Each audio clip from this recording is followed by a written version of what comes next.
Votaré Joan Herrera perquè estic preocupat pels drets de Catalunya i pel model de la societat occidental que entre tots estem construint, i em sembla que Joan Herrera encapçala una possibilitat, una esperança. Jo crec que per això cal votar Joan Herrera.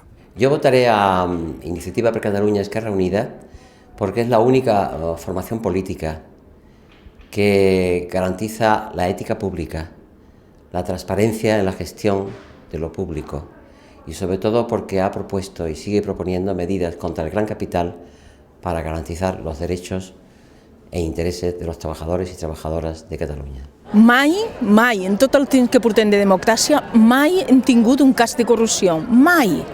La gent d'Iniciativa Verds i Esquerra Unida és una gent profundament honesta,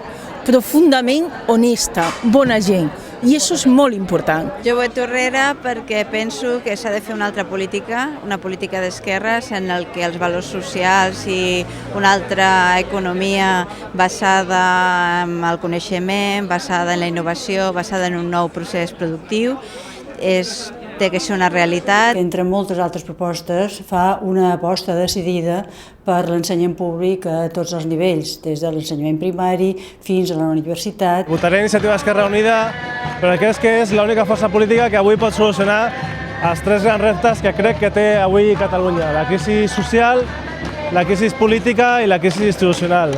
Jo votaré el Joan Herrera perquè és l'únic que aposta pel tancament de les centrals nuclears. Perquè ell és l'únic partit coherent en les seves polítiques, perquè considera els immigrants com a ciutadans de veritat. Jo votaré Joan Herrera perquè em vull emancipar i és el partit que ha potenciat polítiques d'habitatges pels joves. Votaré Joan Herrera.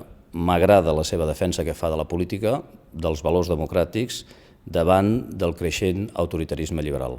Sempre he estat una persona d'esquerres. Soc comunista. Penso que hem de lluitar per una nova consciència d'espècie al planeta, que hem de substituir valors per consciència. S'ha de recolzar la candidatura de Joan Herrera.